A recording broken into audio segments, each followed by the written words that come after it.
You're listening to Part 1 of Season 2, Episode 3 of Agreeable Disagreements.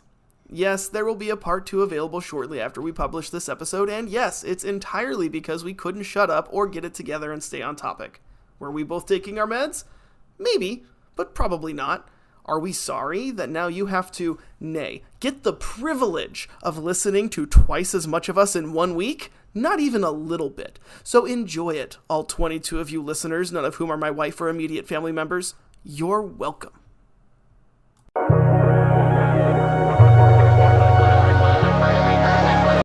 Made it.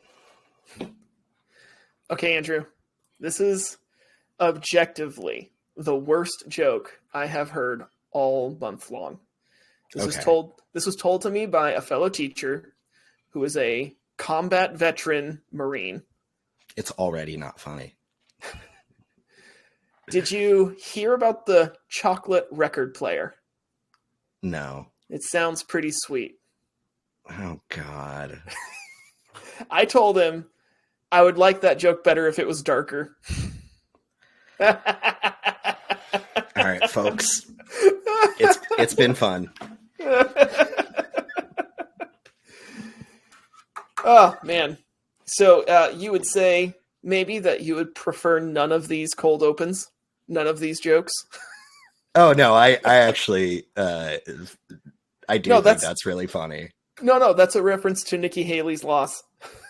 Oh. Because she lost to none of these candidates in Nevada. That was a stretch. Ah. You can do better than that. Okay. Well, I'm not going to. You're really milking it. Oh. See what I did? Yeah. It's back to the chocolate thing. Yeah, and you could argue the stretch is a taffy joke, too. No. No, you don't. No. I'm trying to hand you something on a platter. Okay, that was joke. A little bit better. That one wasn't even meant to be a joke. Well, it still worked better. All right. So, first of all, welcome to Agreeable Disagreements. It is a podcast where two friends with differing political ideologies talk about events from the week's politics. We have a lot to cover this episode. And some of it is stuff that we have already talked about, so we're going to keep some of it short, and some of it is stuff that it's a rather short topic. Like it's not necessarily that there's a lot happening, it's just that they are relatively big things. And so hopefully we'll keep it to a normal length, even though we've got twice as much stuff on our docket. I guess worst case scenario, we could split this into two. Yeah, I mean, we'll see where we get to. And then, if we need to do a part 2, we'll just do that. But the first one is Nikki Haley losing Nevada, being the only real contender in their primary. So, to be fair, Nevada has a really weird primary system. Because they have two different Republican ballots to choose from. There is the caucus, which was held by the Nevada Republican Party, and Trump took that with 99.1% of the vote. Which he did intentionally with a bunch of different states. Right.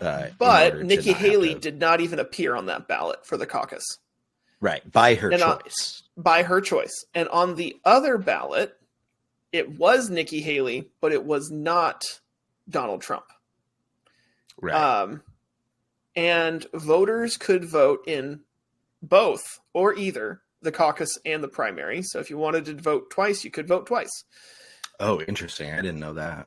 Yeah, it says voters can, I'm looking at ABC News, voters can cast ballots in both the caucus and primary. Oh, interesting. Yeah.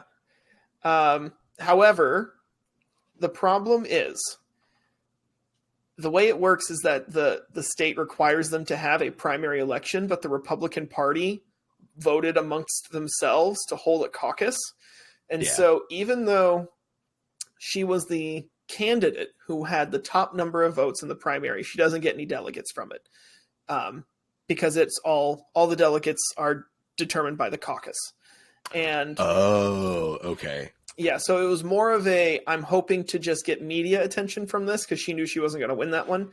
She, I think at this point, is trying to hold out until South Carolina's primary because that's her home state. Yeah. And Which I don't think she's going to do any better there. I don't think she's going to do any better there, but I think at this point she's running for the sake of having an option. Sure. And but I mean, I've said this before. I don't think she stands to lose anything by continuing to run because she's getting a lot of decent media attention. By continuing to run, she can, in the next election cycle, run again and say, I'm the only one who stuck it out no matter what. Everyone else gave up. So why would you vote for someone who gave up easily when you could vote for someone who stuck it out when it got tough? And I think, well, and especially with how quickly, especially Tim Scott, right, just becoming. They counted 10 votes, and I was none of them. I'm out. Yeah, but then, like a couple nights later, showing up at a Trump rally and being like, "I love this guy," and it's like you're singing a different tune now. And I mean, same with DeSantis. Well, yeah, I agree. And I think one thing that people don't realize is that there are two kinds of people who run for president. There are the people who genuinely want to be president, and there are the people who want to get to that next step in their career, and the only thing in their way is visibility. And so running for president makes them a much more visible person, because you can't tell me that Pete Buttigieg, having just been a mayor of South Bend, Indiana, actually thought he had a shot at being president. But I see what you're saying. Yeah. By running for president, he got himself on the TV. He got himself a lot more media attention, and he definitely progressed his career. And, say what you want about his politics or stances, that's a smart move. And I think a lot of these, I think Vivek is the same way. I think Tim Scott is the same way. I would think that Buttigieg, I think somewhat naively ran for president, at least on some level, because he did want to be president. But I definitely don't think that it was, that it never crossed his mind that, this could just help me get to, some Secretary of Transportation or some other, department or something. I think Vivek never had any intention to be president. He was running essentially to be Donald Trump's partner on the vice president. And well, the thing is, like, all of these people who run knowing they're not going to win are also on the understanding of there's still a chance that I could win, and it would be good if I did. I would argue, and this might be controversial, I would argue that President Obama, when he first ran, was not in the second party, the one who genuinely thinks I'm going to win this thing. Because he ran on his first time as a rather nameless senator who very few people at the time had heard about. And he was running against big name Democrats at the time, such as Hillary Clinton. I mean, on paper, it's the same as looking at Tim Scott. And, I think he decided, hey, I actually do stand a chance. He started getting more attention and votes than he maybe anticipated at first and ran with it. But I do not think that when he ran for that first term that he started with the intent of, I'm 100% in, I know I'm going to be president. I think it was, I'm going to try and progress my career, get some more media attention, and if it works out, it works out. Oh, hey, it's starting to work out. Yeah, I mean, I'm not necessarily going to disagree with that, but having read his, at least the first, which I hope he was supposed to come out with the second part, but his memoir, which I can't remember what it's called, but I almost said Decision Points, but I think that's George Bush's memoir. A Promised Land. A Promised Land, yeah. Having read that, I think that at the very least, he didn't really expect to get as far as he did. I mean, he didn't. I don't think he started it with the expectation that he would be elected president. Right. I also think it's important to take it into context because you have a lot of like weird things that happened that took out some of the front runners. Oh yeah. The Howard Dean thing with the yell that we've talked about on the podcast. Yeah. And then John Edwards, I think his like extramarital affair came out around that same time. Hillary Clinton is just unlikable. That says nothing about her ability to, actually, like be the president, but people didn't like her. So yeah. I mean, well, and so bringing it back to Nikki Haley, though, the reason that we wanted to talk about her is because the Nevada primary means nothing, right? Because it doesn't dictate who gets any delegates.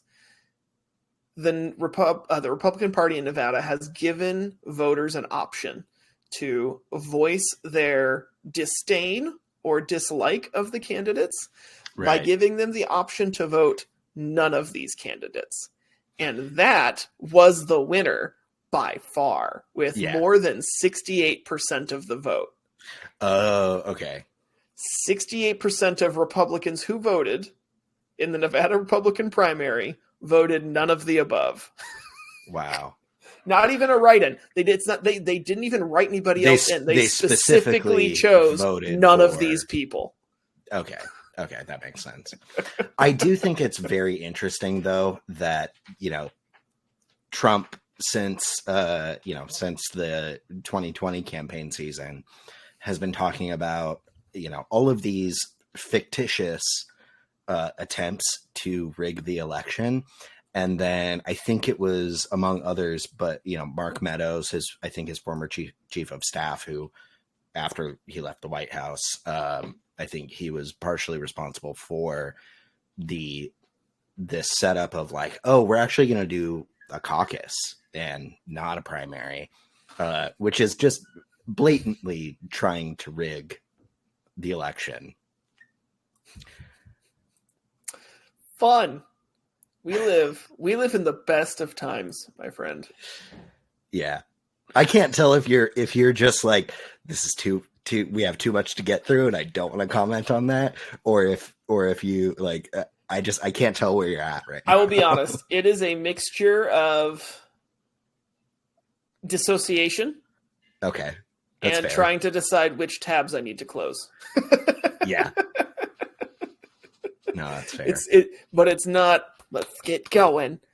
But speaking of which, let's get going. Let's get going. Yeah. That should be the title of the podcast. We're going to change it from Agreeable Disagreements to Let's Get Going. I think we should just change it to, oh God, what now? Oh God, what now? Yeah. Okay. Very on the nose. I honestly because we rescheduled this recording because of some work things that I had to do. I have been eating, breathing, sleeping, nothing but politics for at least the last week, if not 2 weeks, and it is starting to have a profound effect on my mental health. Yeah, well, you should stop it. I need to go outside and touch some grass. You do. Yeah. This is not the time of year to do it in Oregon, though. It is rainy, I'm assuming. Yeah, that's usually when we have green grass. Oh, that's right. Because it's either green and rainy or it's all on fire. Or it's just, yeah. All right. Well, it's the first funny, thing that it's true. The first thing that we wanted to talk about is that report that recently came out. Well, I guess it's not the first thing. It would be the second thing. Nikki Haley was the first thing. But so just as at the same time when Trump had Mar-a-Lago raided and they found a whole bunch of documents that he shouldn't have taken home, they decided to also check out other presidents and vice presidents and officials. I thought it was around the same time. It was around the same time. Biden volunteered Yeah, no, I was going to make Yeah. that distinction and say, Yeah. like, before we get, because I don't want to get bogged down in the should they have had these documents or anything. No, I 'cause mean, they think, shouldn't have. yeah, They know it's that. pretty, We know yeah. that. Um, And before we continue on, basically, we agreed beforehand that we're not going to get bogged down, like Cameron said. I think ultimately what it tells us, though, is kind of the same thing of like Hillary's emails, where it's like, yeah, everyone in this position has been doing this. It's not unique, but it is a problem. Right. And my response because that was one of the things that Biden said in response is why, they showed that I've done the same thing that every other president has done, which that may be true. Excuse. But as a teacher, right, when I get on a student for talking out and they go, well, everyone else was talking out. Yeah. Okay. Or it's like, I hit Does my that make kids it because okay my for you dad to hit talk? me. It's like, that's not any better. Right. So, yeah, we agree on the idea or the fact that they shouldn't have had these. The difference between Trump's issues and Biden's issues here is that it is and again, this is coming from someone who does not like Trump, but is between the two of us more sympathetic. Yeah. I'd say that's fair characterization. I will say that Trump did try and obstruct that all from happening. Yeah. But so did Hillary Clinton. So it's happened on both sides. Yeah. So we all that's suck. another can of worms. but yeah, nobody did right in this situation, but Trump did more wrong because of the extreme lengths that he went to obstruct, the congressional orders, the FBI, requests for like to search Mar-a-Lago, all that stuff. Also, I just want to point out he did at least tacitly try to sell certain documents to Saudi Arabia, which is not a good thing at all. Well, at the same time, though, Biden read his notes out loud to his ghostwriter. To his ghostwriter. Yeah. So he gave them away for free and then tried to sell them to the American public. Look, that's just being a poor businessman. I think it's also he should have read the art of the deal. Oh my gosh. I think it is less being a poor businessman and more being, as Mr. Herr, the man who wrote the report on this, put it, a well-intentioned, feeble-minded old man with a poor memory. Or was it feeble? All, I don't know if he said feeble. It was a well-intentioned, kindly old man with a poor memory. With a poor memory. That's it. Yeah. Look, I mean, I just want to point out, Herr is a Republican. Sure. He conducted the interview that this whole thing, like this whole statement, it was essentially recording. That interview happened on October 8th and 9th. Can you think of anything else that might have been going on in Biden's head around that time? No. On October 7th of 2023, nothing comes to mind. Is there a football game on? I genuinely, I'm not thinking of anything. What was it? That's when the Hamas attack happened. It was October 7th. So he was interviewing Biden a day and 2 days after that happened, and Biden kept that appointment because he knew that the optics would be terrible if he didn't. But he had some other stuff going on. Okay, but here's the thing. If you're going to be the president of the United States, there is always going to be other stuff going on. And part of the reason that we are electing someone is because we think that person has the ability to handle it. Yeah. And even if I will say, I'm not sure that I could. I'm going to preface this by saying, if I was in charge of a country that just had to figure out what I was going to do for the atrocities that Hamas committed on that border with Israel, I would probably not have my full faculties available to me, and I would probably make some different blunders. However, right, I'm not running for president, and I'm not trying to convince people that I could keep it together. He is. I mean, I think he did keep it together. I do think that there is some element you just argued that he wouldn't have been able to keep it as well together at the very least. No, I was just saying that he had other stuff that he was thinking about. So if he can't remember, if he had to, for a second guess whether he, became vice president in, 2009 or not, that's understandable. I can't remember what happened in my Dungeons and Dragons game the day after it happens, which leads me to a theory. And I have absolutely no basis to make this theory. But as somebody who has ADHD, every blunder that Biden makes that people attribute to his age are things that I make frequently because of my ADHD. So I think Biden might have just some kind of undocumented attention disorder. I will give you some of that, right? I will give you some of that when it comes to losing his train of thought. I mean, I lose my train of thought in the middle of teaching class a lot of times. What I won't give you is the aimlessly wandering around stage, aimlessly wandering around White House lawn and having multiple staffers have to try and direct him the right direction. God, no. Anytime I'm on the phone, when I'm not on the phone, I pace around anytime I'm thinking hard about something. I don't know where I'm going. I sometimes don't even know that I'm doing it. But, my roommates sometimes will walk into the living room and I'll just be walking around the dining room table. Sure, but that's what are different you doing? than... They're like, I don't know. Yeah, but that's different than you finished a speech and then you walk off and you have people chasing after you to come the other direction and you look at them and then keep going. Or when you get off your helicopter and you're walking and you've got your Secret Service agents directing you which way to go and you walk off the sidewalk as if it were still there and keep going and then have other people direct you. That happened. That happened. No. I know. That could also easily be explained if he had ADHD. Anytime I'm directed to go somewhere, I'm like, oh, this way. But he doesn't. He doesn't act like, oh, am I supposed to? He just keeps plowing on right, because he's the I have no idea what's going on. I mean, all I'm saying is I think I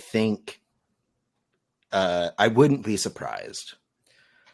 I wouldn't be surprised either. However, one thing that's also important to remember is that there have been concerns about his memory since he was vice president. I was just watching Joel McHale's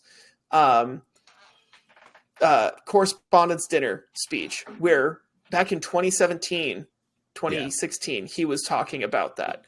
He was talking about President Biden's memory problems and a joke. So we've had these concerns for the better part of a decade at this point. Yeah. And well, actually, even longer than that, which leads me to believe that it's not because of his age. There are people who have been on his staff for 20 years who have come out and said, no, this is kind of always how it's been. And that's fair. I'm not going to sit here and say that they're wrong because they are on his staff. They have spent more time around him, and I obviously have not. I would argue that these things are happening with more and more frequency, but I understand that the counter argument to that would be he's, as president, more in the public eye than he was as vice president or a senator. However, it's not that I don't think it's ADHD. I will say that is a possibility. But I mean, as someone who has ADHD as well, and as someone who works with a lot of people who do, now granted, the people I work with are largely children. Yeah. But also adults. And ADHD is absolutely different for every single person. Right. I don't get hyperactive. I just go back and forth between things. But I see it more in the same vein as I see when I look at my grandparents forgetting things and trailing off. It's the same. You don't trail off the same way when you have ADHD as opposed to when you're losing your memory and you don't know why you're there. I don't know. Because I've been around people with dementia, and it's very different than the people with ADHD, and I'm seeing the same patterns of ramblings and trailing off. I'm because this last summer, my grandfather passed away from dementia. My grandmother, his wife, passed away from Alzheimer's 8 years ago. And I'm not seeing the same things that happened with them that I'm seeing with Biden. Well, I think it's also important to note that just as ADHD presents differently in different people, so does dementia. No, I was just about to say that. And that's the problem with ascribing mental illnesses to people who haven't been diagnosed with them officially, because we ultimately don't know until they get a diagnosis. I do think, though, the big point I want to make is that, first of all, to preface this, Robert Hur didn't just say that Biden is an elderly man with a poor memory. He said that is how Biden characterized himself in their meeting. No, he said that at least from what I read, and I think what you're referring to, what he said is he is not going to pursue any more charges because Biden's legal team, if they actually did go to trial, would use that characterization of him as a defense. Yes, and a jury would not convict him because of that reason. And his reasoning that they would do that is because that's how they characterized himself in their interviews and I don't know research. That I saw him say that Biden was characterizing himself that way.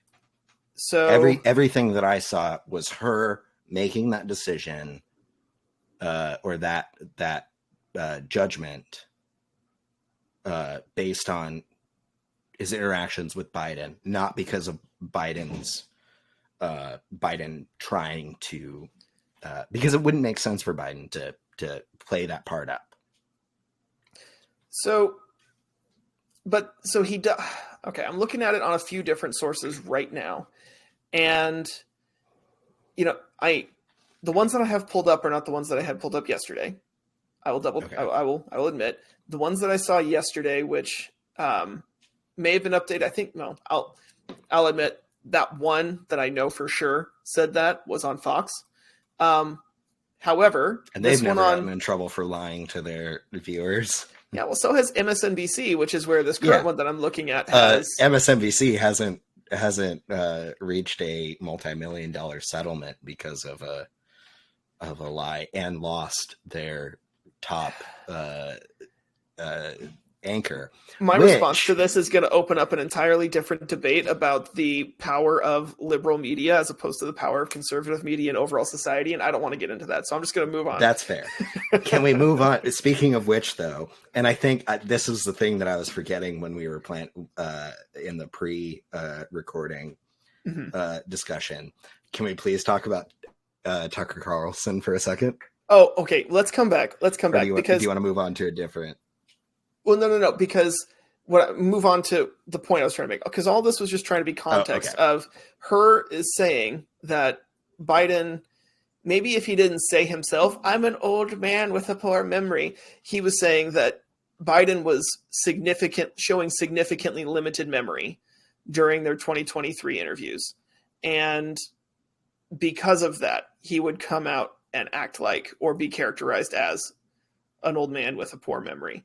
And that is why they weren't pursuing charges. But my question is, if Biden has significantly limited enough memory that he could not stand trial, why is he allowed to be president? It's not that he wouldn't be able to stand trial. It's that there is not sufficient evidence of Biden knowingly doing anything wrong, not specifically because of his memory, but because of, I think primarily because of Biden's claim that his staff were supposed to be taking care of this, and he entrusted these, documents backing up everything to his staff. And so he didn't know that these boxes were being taken to where they were. And I think what adds credence to that is that that's exactly the same thing that happened to Mike Pence when he was found with, or at least that's what Mike Pence claims, when he was found with documents. The difference is, right, that Mike Pence had taken responsibility for that and So said, I should. But part of Biden's defense was, I just don't remember a whole lot of this, right?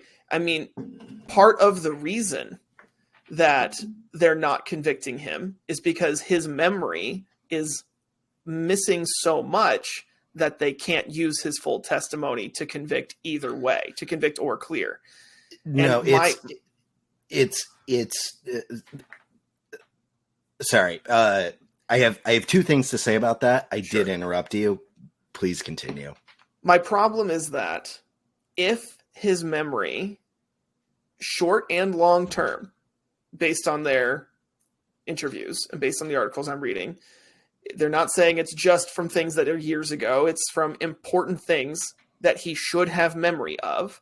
Like he couldn't remember what years he was vice president when he was in there. He couldn't remember what year or date his son had passed away.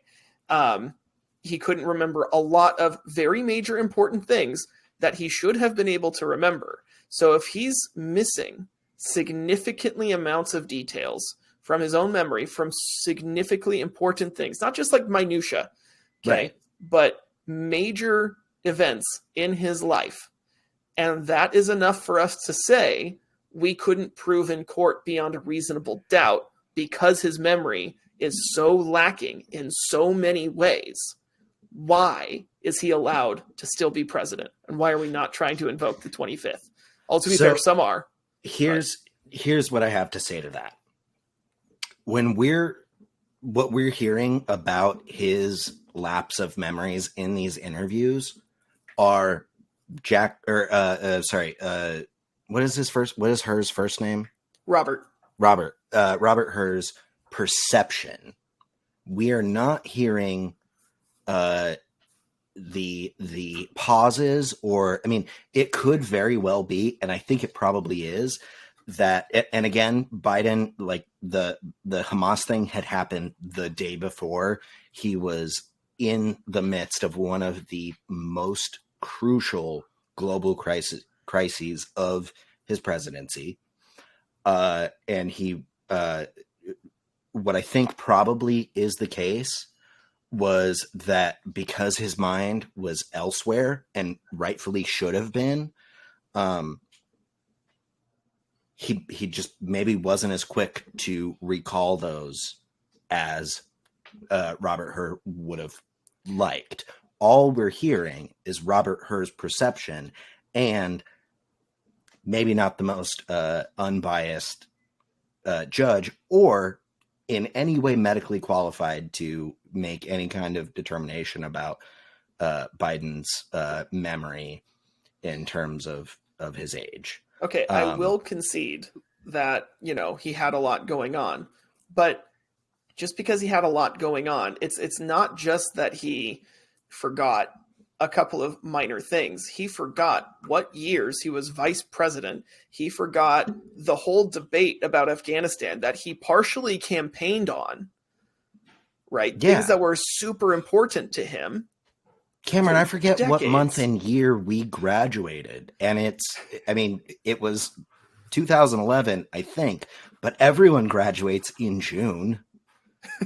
So I should have at least remembered that. Okay. I forget how old I am sometimes. But you're not the leader of the free world. You're not the person in charge of the world's most powerful military. You're not the person in charge of the world's most powerful economy. But I'm also not an idiot. And I like to think that I'm actually, above average on the intelligence scale. To be fair, I could be absolutely wrong about that. That is what somebody who is below average probably would claim. But what I'm saying is Dunning-Kruger effect. We're the Freddy Krueger effect. Dunning. Keep talking. I'm going to throw my pen at the camera. What I'm saying is, I think we're being given this information somewhat out of context, and I agree it's not a good look. It's not great.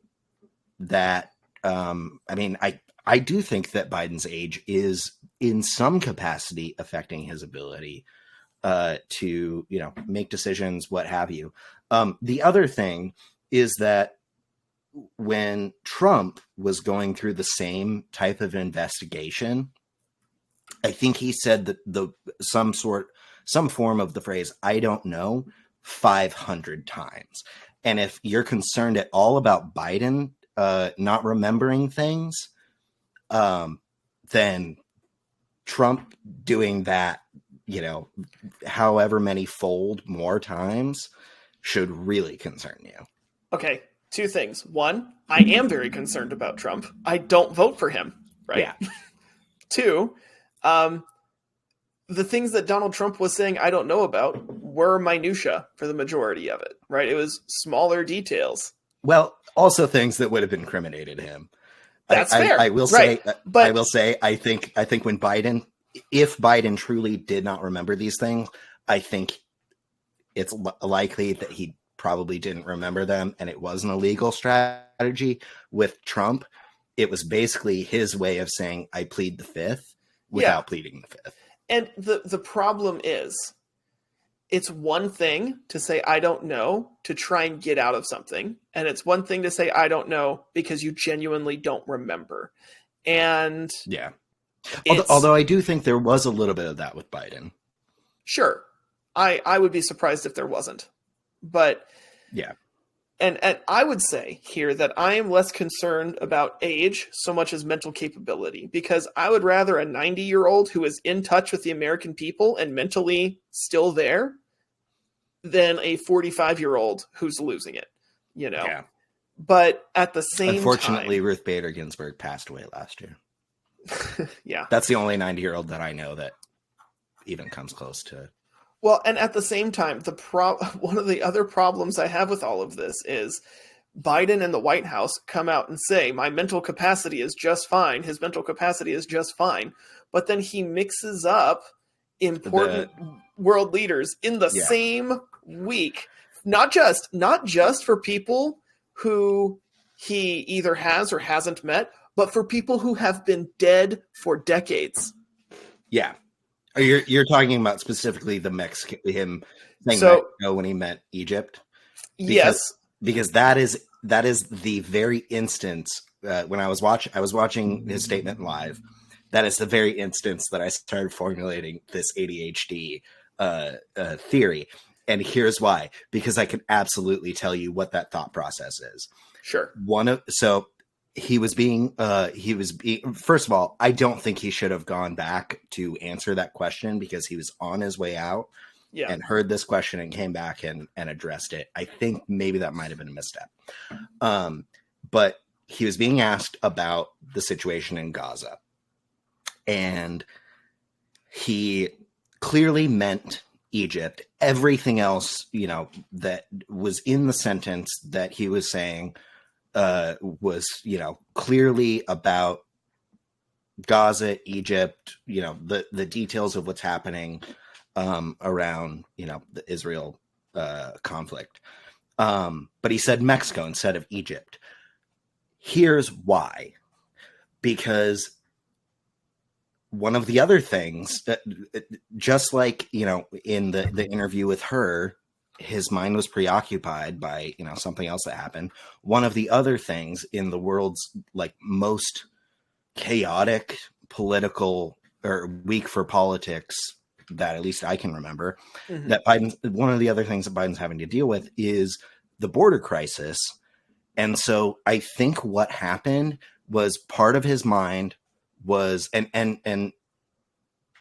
okay, this is a great example of my own ADHD. Hold on. here's what I think the thought process Biden had was. His mind was somewhat preoccupied by the border crisis that is going on in the U.S. And so he was thinking of, okay, the country that's on our southern border, that's Mexico. And when he started, recalling within his own brain the country that is on Israel's southern border, I think he just got mixed up. And I think that is perfectly explainable by ADHD, because ADHD is not truly attention deficit. It's an inability to regulate attention. So you have 5 different trains of thought going at once, and you can't necessarily pick and choose which one your brain is going to follow. Sure. However, it wasn't just the president of Egypt. It was also the president of France and the president of Germany. Oh, I didn't catch those ones. Yeah. So where was he that? Also, recently he said, this is according to The Independent, he confused French president. Yeah, what? Is this in the statement that he made the other day? I don't know if it was in the statement he made the other day, but the president of Egypt and the president of France both happened in the same week. Sure. But he talked about how he met with the French president, Emmanuel Macron, but he called him Mitterrand from Germany. I mean, France. Okay. But Mitterrand died in 1996. Okay. And then a few days later, he also, so this is all 3 things within the span of a week, he also claimed to have discussed the Capitol riot with the German Chancellor Helmut Kohl, who not only died in 2017, but also was out of office in 1998. Okay. And I mean, Biden's been in like a fairly powerful position in global politics since at least the 70s, I think. Yes, he was sworn in as a senator in 1973. Yeah. But do you know how many times I don't think I've actually done it, but I've come so close to accidentally calling my boss dad? I think there's some other psychological issues there that you might need to talk out with a therapist. Because here's the thing. Not once have I ever mistakenly called my dad Bob, who is my stepdad, or accidentally called Bob dad. I mean, in my specific case, they're equally, and they agree with this, they're equally, just as much my dad as each other. But I've never made that mistake with my 2 actual dads. Okay. But very frequently, I come so close to accidentally calling my boss dad. Sure, but another really common issue with people who have dementia is that they mistake current people, even people who are in front of them, for people from the past. That's true. It's the memory loss is retroactive. You frequently begin to forget the more recent things, which, I mean, honestly, I'll agree that does add a lot of credence to the theory that he has dementia.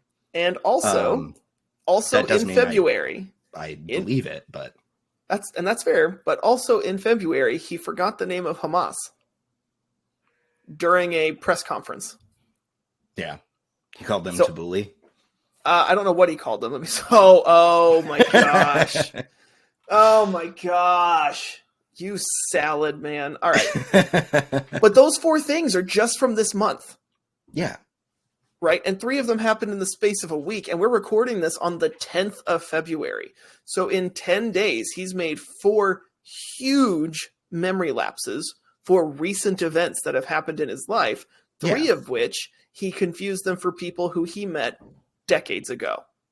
But he was also doing that same thing, at least according to people who have worked with him closely for a very long time. He was also doing that same thing decades ago. Well, part of the issue here is that if he did have dementia 20 years ago, I think what we can at least safely say is that the progression is very, very slow. And we have nothing to worry about in the next 4 years. I don't know about that.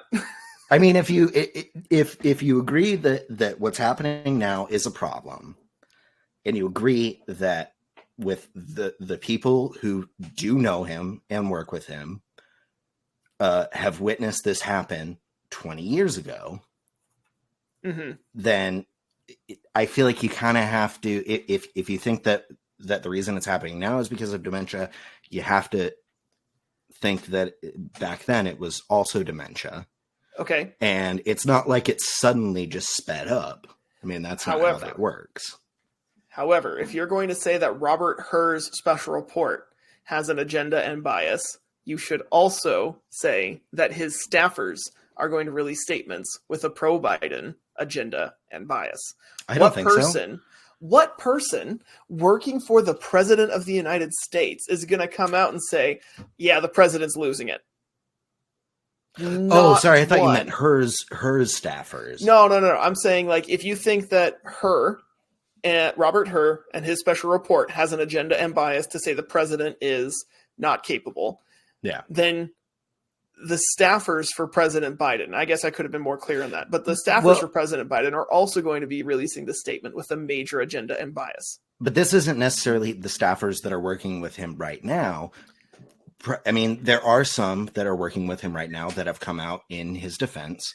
There are some who, were on Biden's staff specifically, both when he was a senator, when he was, vice president, when, he and Obama were initially running for the presidential ticket.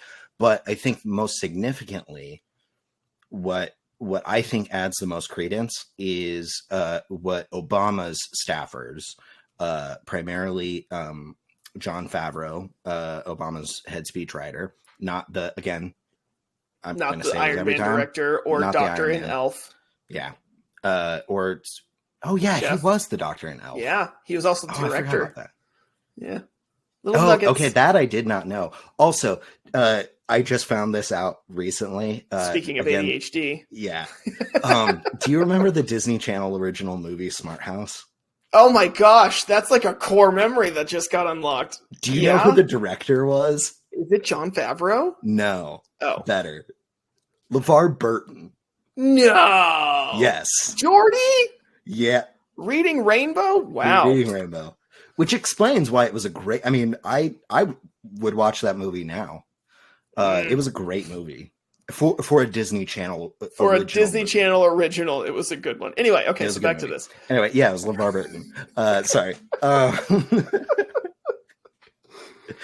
Oh God, what now? I don't know where I was going with this. So Jon Favreau, who and John Lovett, not that John Lovett, the one from The Wedding Singer. And, people need new names. I know. It's very unfortunate. But they have been on their podcast, Pod Save America. They're liberal leaning. They acknowledge that, but they do criticize Biden, and I think more or less fairly. And they have said, no, this is always how it's been. There's nothing really new that we're seeing, or that those of us who have actually worked with him for at least a decade aren't expecting to see. But still, those people, and I'm not going to say whether or not that's true, because again, they spent time with him. I haven't, but they still are going to have a bias and an agenda, right? There is. Yes. Everybody does. Right. And the problem partially is the fact that there isn't a bias agenda, but the bigger problem, I think, is the fact that we don't often acknowledge it. And so, especially among the always Trumpers and the never Trumpers, right? The never Trump, never, vote blue no matter who, Democrats, I find are more willing to overlook the same character flaws that they villainize in the political opponents. I would characterize that differently.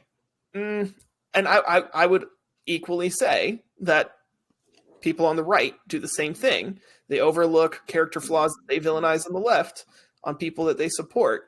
However, we need to acknowledge that because that happens, where people, even if we don't want to say villainize and look over, we can use softer terms of criticize and appraise.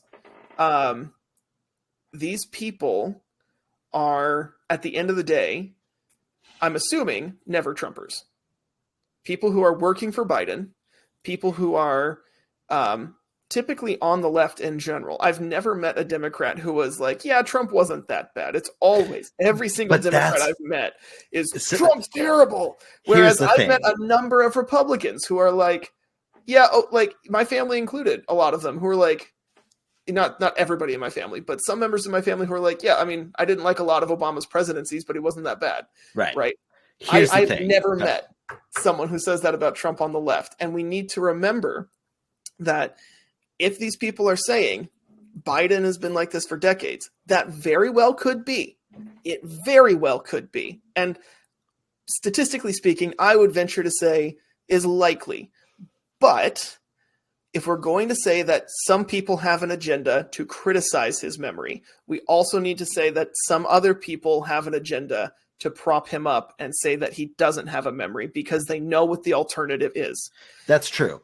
And that's an important point. I am somebody that you could call a never Trumper. I'm not opposed to voting for a Republican who I think has good ideas and who I think would be a good leader. I haven't seen it yet, and I don't expect I ever will. And so, therefore, I do vote by party lines. That doesn't mean that I'm not critical. Sure. And that doesn't mean that the people who are never Trumpers are not critical of the Democratic candidates that they support and sometimes defend. The thing about the always Trumpers, though, it's not the same with them. They will defend him no matter what he does. He has even come out and said, I could shoot somebody in the street, basically saying he could get away with murder and still get their support. And I believe Obama bombed and destroyed children's hospitals. Right. But and you still have, got and you have didn't get a whole lot of criticism. You have a lot of people on the left who would vote for Obama if he could run for a third term, who do criticize him for that. But yeah, and a lot of people. Hold on. Okay, go ahead. You're right. The thing about Trump is he truly is that detestable. And Biden, no matter what you have no matter what criticism you have for him, you cannot deny that he is, at the very least, better than Trump. On what grounds? Because there's political grounds, there's moral grounds, there's economic grounds. I guess on moral grounds. I will give you on moral grounds. Trump is an absolutely detestable person. And he has absolutely no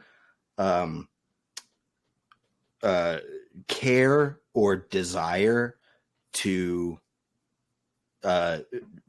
lead the country in any direction other than the direction that serves him. Sure, but most presidents are going to do that, whether it's something that serves themselves or serves people in their party. And it's not just presidents, it's senators who accept a lot of money from lobbyists. It's Congress. But Trump is willing to sell out his party. And so are a ton of Democrats, man. I'm not denying that. The difference is, well, that's fair, but the difference is, I feel like what it is every criticism that people have on the left of Republicans has just been distilled down into Trump. And it's you can, I mean, the argument that people say, it's like, oh, neither side is without flaws. That's absolutely correct. But it's Trump. You have to see the difference. And that difference is the reason why I don't vote for him, because I'll be honest. Yeah. I agree with a lot of his politics. I agree with a lot of his political stances. Not all. And I would say I would say maybe 60%, maybe a little bit more. But I don't like him as a person. And that's one of the reasons why I don't vote for him. And you also recognize that his motivations are not about being a good president. I would disagree with that. I think that it's a multi-serve, or not a multi-serve, a multi-purpose thing. I think part of it is he does want to be a good president. I think every president wants to be remembered as a good president, and that's why they run for president, to be remembered, and no one wants to be remembered as a terrible president. Let me rephrase it then. His intention or his motivation is not to serve the country. I would still argue that it is, and I would still argue that he just does it in a way that a lot of Democrats don't like. Because you got to remember, a lot of Republicans are believers, and I will admit that this is a highly criticized and somewhat dubious debate, but they believe in the idea of trickle-down economics. Yeah. And there is some evidence that shows that it does work, and there's some evidence that shows that it doesn't. And really, it depends on the execution of it. And so Trump... Also, it's important to take in how historically it has panned out. Well, and there have been multiple examples where historically it has and historically it has not panned out. Yeah, but in the case of America, in the case of America too. I mean, if you look at the Reagan era tax cuts, which were very similar to tax cuts for that Trump did, right? There were a lot of major corporate tax cuts and a lot of upper class tax cuts. In the 80s, it's helped, wasn't the only reason, but it did help with getting out of the recession and into a boom, because at the time it put a lot more cash into the economy immediately and stimulated some short-term growth. Right. It also instigated the growing wage gap disparity. I would say that's something with Nixon. No, that was Reagan. I don't remember specifically what it was, but it allowed it removed a restriction for buying a certain type of stock, I think, which was then exploited by, I know what you're talking about now. What we now call the 1%, and would not have happened if that had stayed in place, and is the reason why we have like 6 people that have more wealth than like the rest of the US population put together. But the thing here is that Trumpers and myself, a non-Trumper, don't see a problem with that. I don't. I'm sorry. I don't see a problem with some people being super, super rich when we live in a society that is historically the best quality of living in almost every metric. It's not. No. God, no. Okay. Do you know what the most dangerous city in the world is? You're going to say... I don't know if this is actually currently, but I at least know within the last 10 years it was at one point. Chicago? No, close. What? Sorry, the most... I don't remember if it was dangerous or most impoverished city. Detroit. Most impoverished. Detroit, when you've got all of Bangladesh...